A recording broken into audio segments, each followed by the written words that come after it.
o Arlindo Machado está entrando nos lares através da internet, com o objetivo de levar uma mensagem de esclarecimento àqueles que não conhecem a palavra de Deus, ou se conhecem, são de formas distorcidas.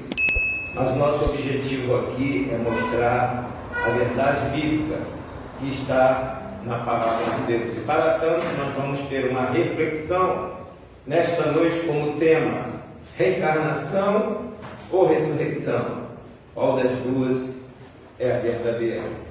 Leamos, pois, a Bíblia em 1 Timóteo, capítulo 4, apenas um versículo para embasar a mensagem desta noite. 1 Timóteo, capítulo 4, versículo 1.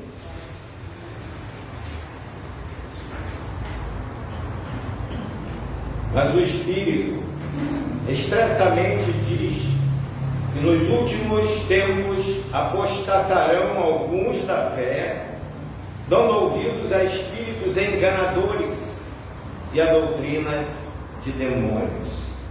Que Deus aplique em nossos corações essa palavra e nos dê o esclarecimento para entendermos a palavra de Deus.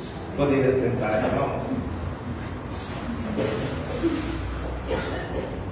Através dos tempos, religião tem sido uma poderosa arma nas mãos do diabo.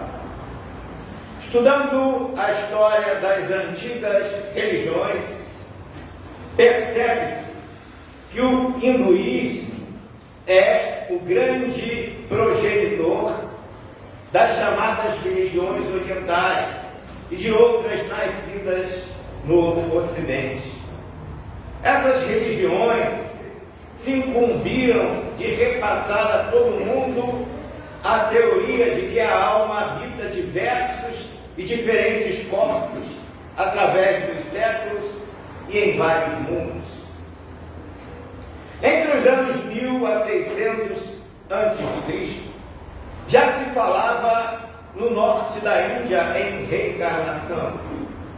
Sua primeira referência aparece nas Upanishadas, escrituras sagradas do hinduísmo, que até os dias de hoje é a maior religião da Índia.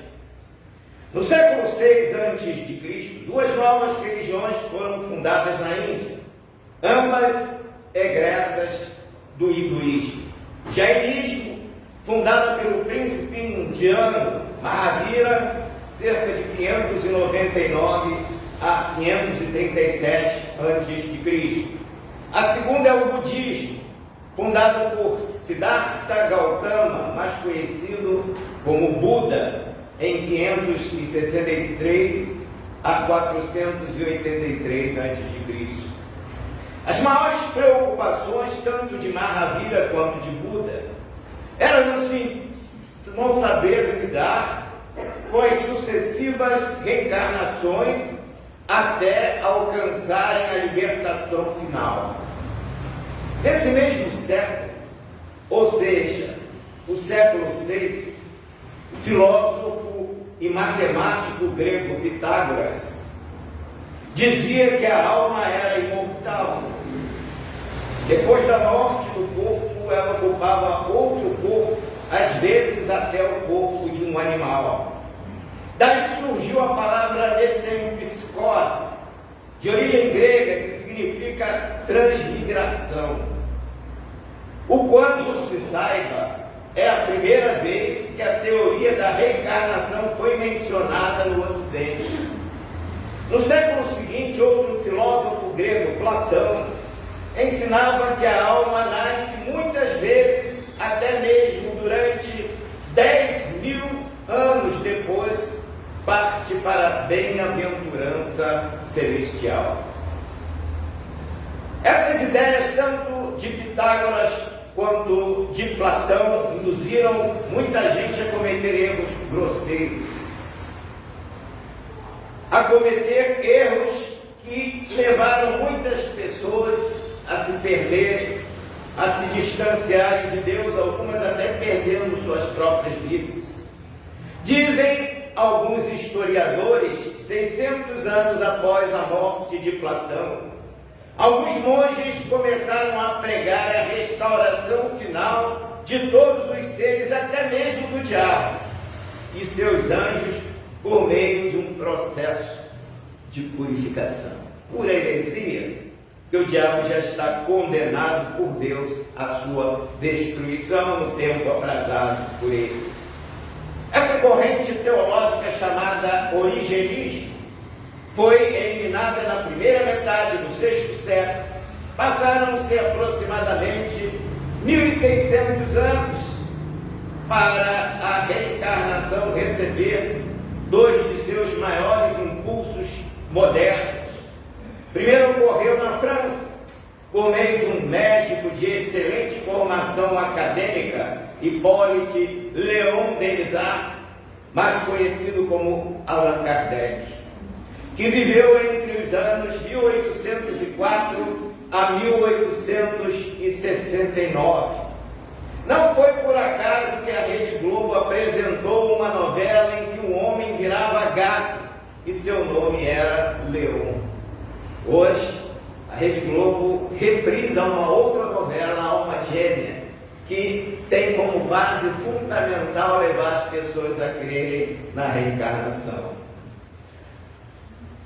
Com o Livro dos Espíritos, Kardec deu início em 1857 a uma nova religião chamada Espiritismo, ou Kardecismo, que se desenvolveu muito no Brasil.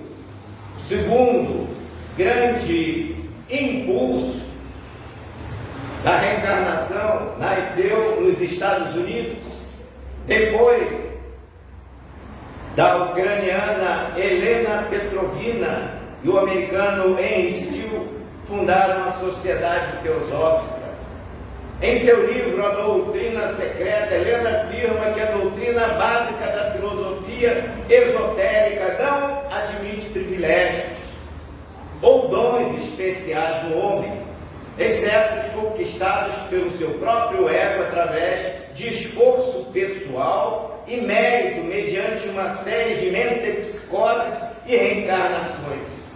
Ou seja, o homem, ele não recebe nenhum dom ou nenhuma aptidão divina. Tudo que ele possui é pelos seus próprios méritos. No final do século XIX, aportou nos Estados Unidos a primeira seita hindu, liderada pelo professor Swami Vivekananda. É oportuno lembrar que Kananda tinha 32 anos quando chegou aos Estados Unidos em 1893. Exatamente 100 anos antes, ou seja, em 1793, o missionário inglês William Carey chegava à Índia para pregar o Evangelho. Quando um pregava a reencarnação, o outro pregava o Evangelho. Só que Vivekananda pregava dizendo que todo o mal cometido seria reparado com expiações pessoais, nesta e em outras vidas, através de reencarnações. Ao passo que Carey pregava o Evangelho, o perdão dos nossos pecados mediante o sacrifício de Jesus na cruz.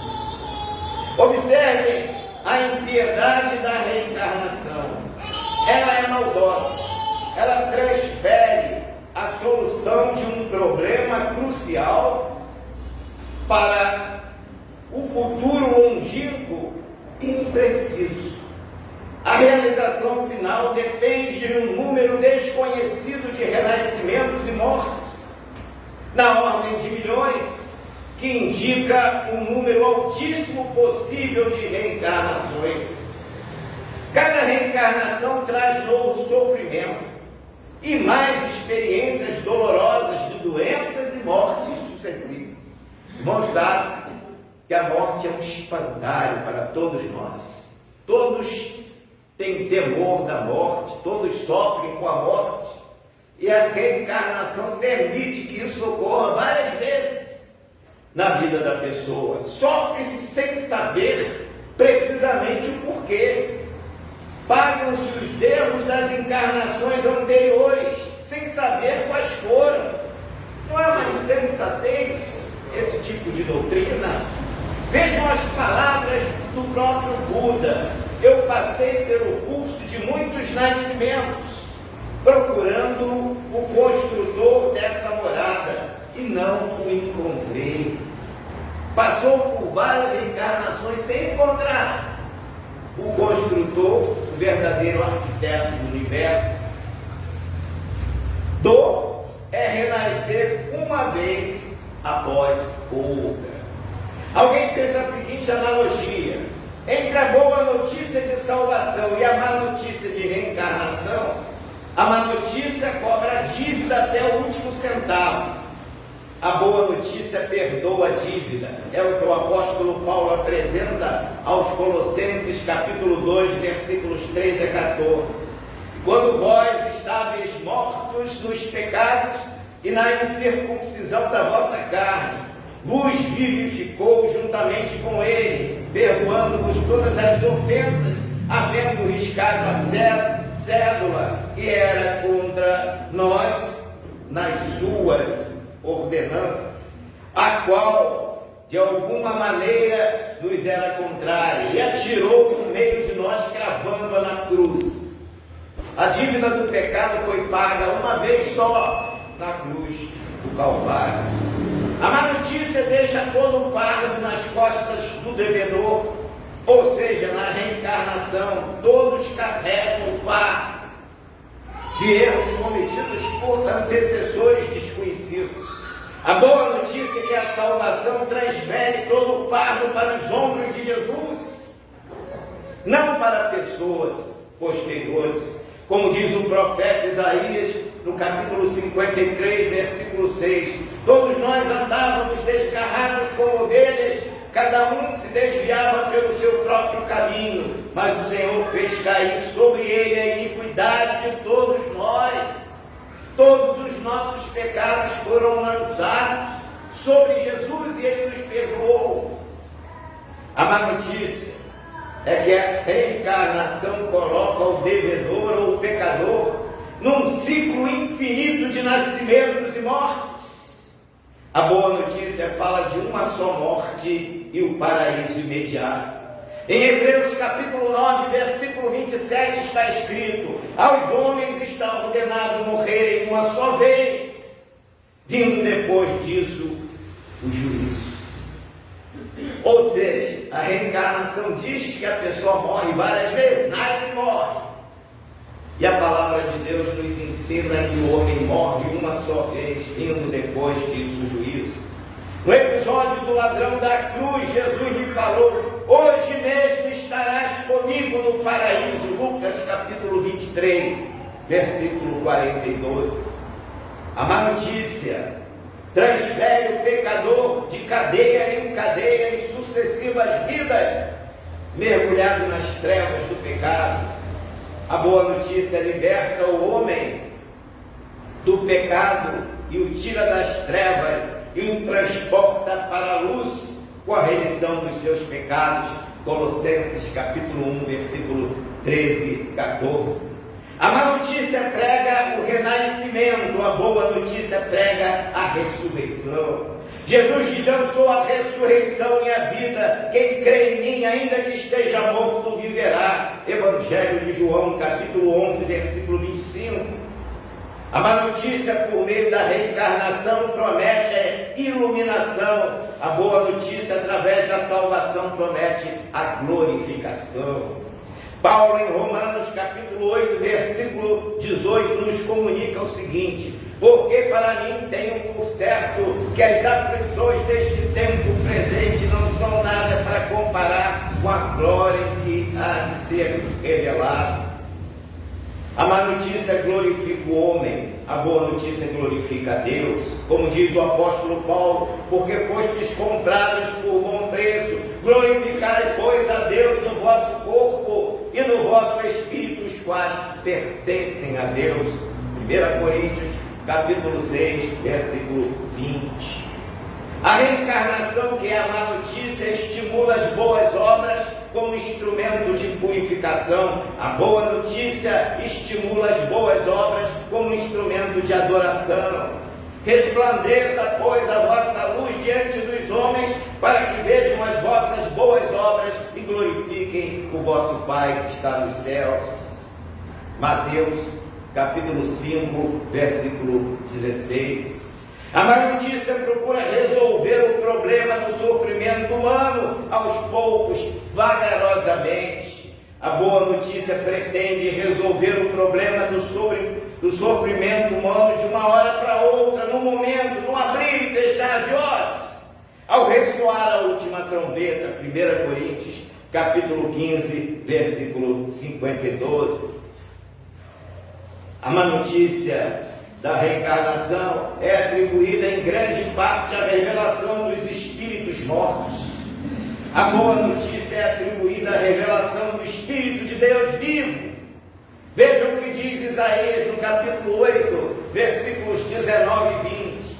Quando vos disserem, consultai os que consultam os mortos e os feiticeiros que sussurram e murmuram, respondei, por acaso um povo não consultará o seu Deus? Em favor dos vivos se buscarão os mortos. A lei e ao testemunho, se eles não falarem conforme esta palavra, nunca verão raiar o amanhecer. Aqueles que não baseiam suas vidas na palavra de Deus nunca verão o amanhecer na eternidade. Quando a má notícia já dominava o Oriente e o Ocidente por meio do hinduísmo, a boa notícia surgiu nas montanhas ao redor de Belém, no dia do nascimento de Jesus, que por boca de um anjo se dizia aos pastores, não temais, porque vos trago boas novas de grande alegria para todo o povo. É que hoje, na cidade de Davi, vos nasceu o Salvador, que é o Cristo Senhor. Evangelho de Lucas, capítulo 2, versos 10 a 11. A salvação veio para toda a humanidade. Não existe salvação sem o Salvador. Próprio Deus, falando através do profeta Isaías, nos diz o seguinte: eu sou o Senhor, fora de mim não há Salvador. Isaías capítulo 43, versículo 11. O único que pode salvar o homem é Deus. Religião não salva ninguém. O inferno está cheio de pessoas religiosas que não aceitaram a Jesus como Senhor de suas vidas. Se reencarnação fosse verdade, o homem se salvaria por si próprio nas futuras reencarnações e tornaria a morte de Jesus inútil, inócua, imprestável para a humanidade, que seria uma aberração.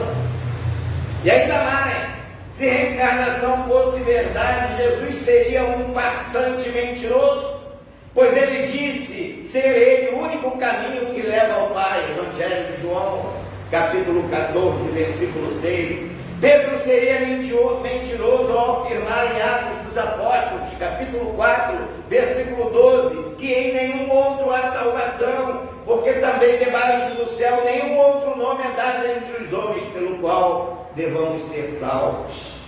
Paulo também seria mentiroso ao afirmar que boas obras não salvam, Efésios, capítulo 2, versículos 8 e 9.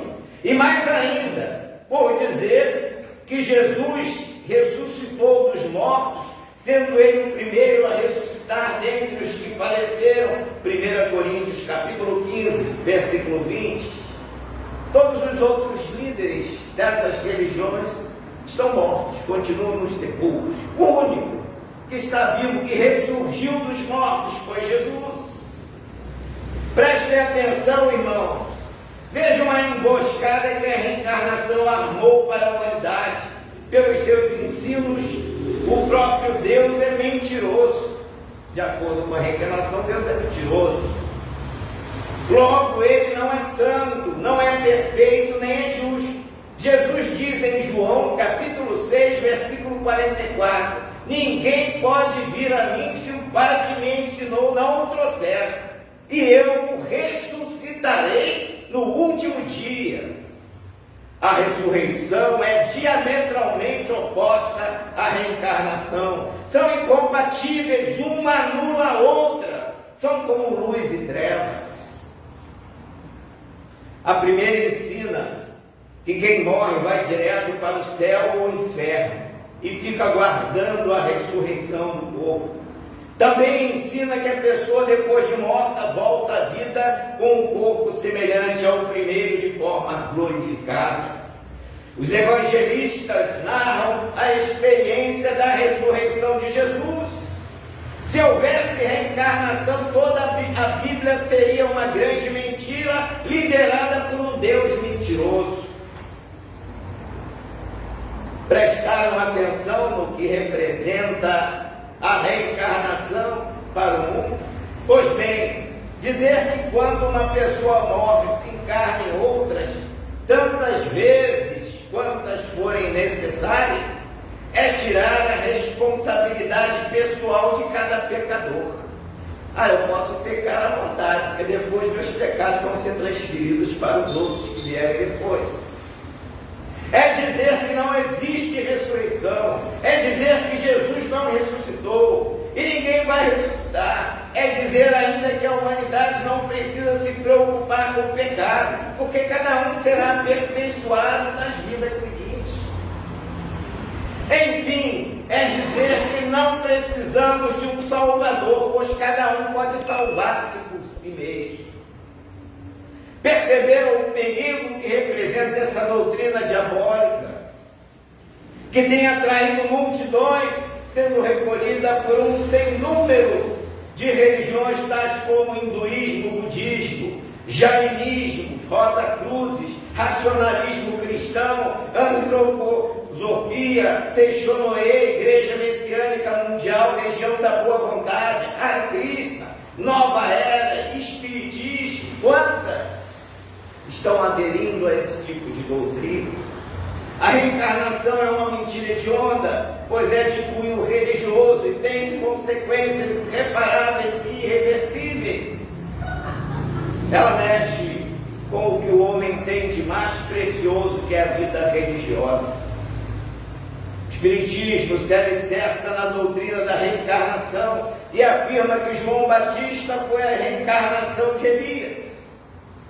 Acontece que o próprio João Batista disse que ele não era o profeta Elias. Evangelho de João, capítulo 1, versículo 21. O Espiritismo tem sustentado que o Espírito, ao manifestar-se numa sessão mediúnica, assume a sua última identidade corpórea, considerando que, se isso fosse verdade, mas nós sabemos que não é, pois a Bíblia diz que os mortos não se comunicam com os vivos. Lucas capítulo 16, versículo 27 a 31.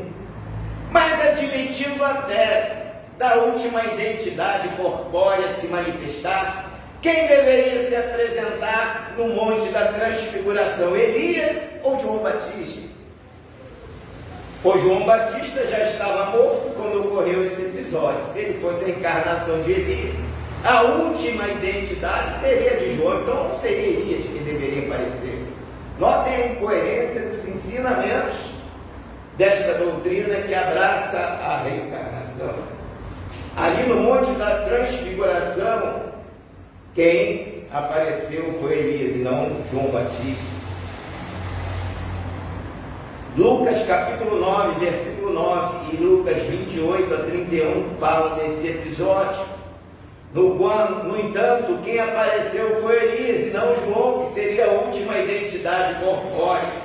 É oportuno salientar que vir no espírito de Elias, conforme Lucas registra no capítulo 1, versículo 17, não é o mesmo que vir com o espírito de Elias. Não é uma coisa e com é outra. Vejam o que a Bíblia diz em 2 Reis, capítulo 2, versículo 15. O espírito de Elias repousa sobre Eliseu. O fato do espírito de Elias repousar sobre Eliseu não quer dizer que Eliseu era Elias reencarnado, até porque ambos viveram juntos. No livro dos Médiuns de Allan Kardec, páginas 273 a 274 e 321, 363, 73 a 374, há as afirmações de que os espíritos que se manifestam nas sessões podem ser espíritos inferiores, gerando dúvidas e incertezas. Ora, que segurança há para quem busca contato com o espírito e não tem certeza de quem irá se manifestar naquela sessão? Se é um espírito de luz ou se é um espírito de trevas. Bem, para evitar que tais coisas viessem a ocorrer, gerando dúvidas e possibilidades de fraude, Deus proibiu terminantemente a prática do espiritismo em todas as suas versões. Levítico capítulo 19, versículo 31, Deuteronômio capítulo 18, versículos 10 a 12, Isaías capítulo 8, versos 19 a 20. Kardec criou o espiritismo, morreu, está no sepulcro até hoje. Jesus ressuscitou 3 dias após a sua morte, está vivo. Em quem você vai acreditar? Em Kardec, que está morto, no sepulcro, ou em Jesus, que está vivo? E ele diz: eis que estarei convosco todos os dias até a consumação dos séculos. Ele está aqui presente neste lugar para nos abençoar. Você vai crer na verdade ou na mentira? Por falar em mentira, numa sessão espírita, a viúva de um garçom com saudade do finado solicitou aos médicos que evocassem o seu ex-marido. Os médicos se concentraram, ouviu-se uma voz que dizia ser o Alfredo. Mas a mulher logo percebeu que não era seu marido. Era fraude. Frustrada, pediu mais concentração dos médicos. Eles então, com as mãos sobre a mesa, se esforçaram mais ainda para tentar satisfazer o desejo da viúva. Surge uma outra voz.